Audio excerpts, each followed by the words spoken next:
Welcome back to Life to the Max. You know, there's something kind of special, isn't there, about a train set? Remember the first time you brought that down the basement at Christmas time, you opened up, you put it together? Some of them have gotten a little bit more complicated and, shall we say, a little bit more interesting. Our Greg Thunder introduces us to one such place. It seems like just yesterday when I was Mr. Popular with all my friends. Yep, I was the kid with the American Flyer train. The Thunder basement was the place to be. It brought the gang hours of fun watching the Thunder Special chug around and round those tin-plated rails. Well, unfortunately, that train of mine was sold years ago, and I've never forgiven my mom, but that's another story. Anyhow, the excitement of my basement lives and thrives in St. Paul, Minnesota. On the second floor of Bandana Square is a little-known secret in the Twin Cities. It's the world-famous Twin City Model Railroad Museum.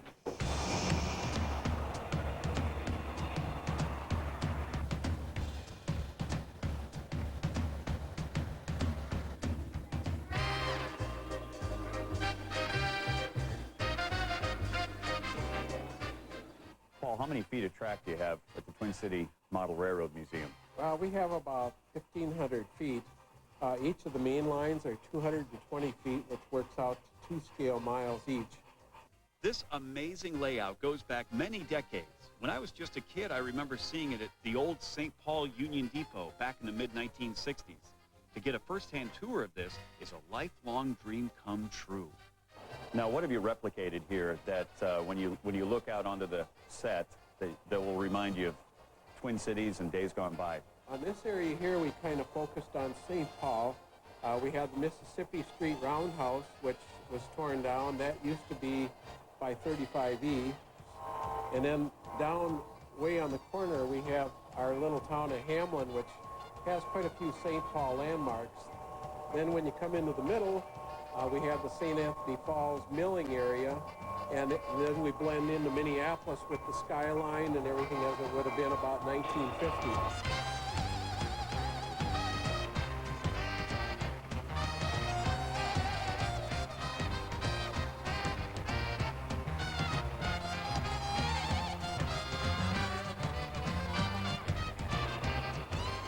This is the Minneapolis Depot that sat somewhere close to, was it on Hennepin Avenue? Hennepin, right by the Mississippi River, where the federal building is now.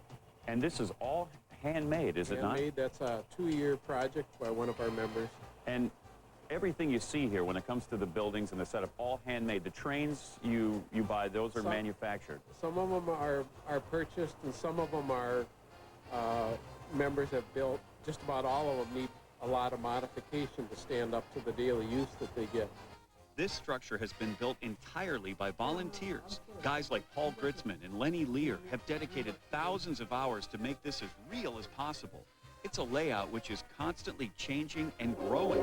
Can you give us an idea just how much work goes into putting even the smallest of details in? Oh, well, let's put it this way.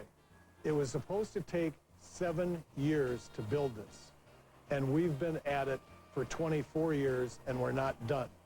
So the state of the art of model railroading improved that much, which takes that much longer. And this just isn't a hobby for us older guys. Teenagers are also working the rails here at Bandana Square. John, what attracts you to model railroading? Being able to come down here and play with the trains and watch them going on the track and fix things. What got you into it? Well, I've been coming down here since I was forever, since I was really little, and eventually I just asked my dad to, why don't we join since we're here all the time. I love almost everything about it. It's incredible. The layout is absolutely incredible. It's pretty amazing, just the craftsmanship that has been put into it. I also love talking to the members and just the people that come here. Lots of stories that they have. It's really, really incredible. It's been a few years since I last engineered a steamer, but with Casey Jones Jr. as my instructor, I knew I was in good hands. And I can go ahead and back this up right onto the tracks? Yep. All right, let me try. Here we go. It's stuck. What did I do? Okay. More powerful than a steaming locomotive. Oh, stop it. Being a novice model railroader myself, I thought it would be a good idea to go off and do some research on my own. I'm planning on converting my entire basement into a massive rail yard someday soon. And I know my wife is just going to love it. We had a transformer, a little black box attached to a cord plugged into the wall. What is this behind me? I'm guessing it's got something to do with These are 15 custom-made power supplies, which each one is far more powerful than the one you had as a kid. And this is what makes everything run here. And they're all custom-made, including this case. But I'm going to get up here. I guess you can walk on this thing. Everywhere, Len, except I'm guessing on some of the bridges and stuff.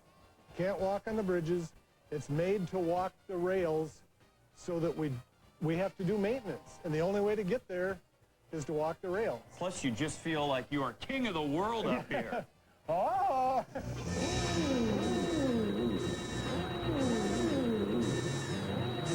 These guys have gone to all lengths to recreate the Twin Cities of the late 1940s, from the Stone Arch Bridge, White Castle, and the Minneapolis Depot, to Mickey's Diner and the Mississippi River Bluffs. Even the railroads depicted are accurate to the region. The Milwaukee Road, Burlington, Northern Pacific, and the one which the Thunder family took out to Seattle in the 1960s, the Great Northern Empire Builder. Oh, how I wish I was 1 inch tall again. Paul, so many little communities within the bigger community you have here of the train sets, and this little community here off in the corner looks familiar, like the church. Where have I seen that before? That's actually a model of the building that was in the original Grumpy Old Men movie up in Lindstrom, Minnesota. And so we have the houses next door, and as long as he was building the houses, I built the Walter Matthau's Jeep and the boat. And if you look real close, you could see Walter Matthau telling Jack Lemmon that I've caught more fish than you lied about. So. You also want to pay attention to some of the things that are going on inside the buildings. Absolutely. You want to look at the details because, for example, the bank is being robbed. Lenny, this is such a treasure and really world-renowned, isn't it? This whole setup you have here. People come from all over the world to see this. They can't believe it.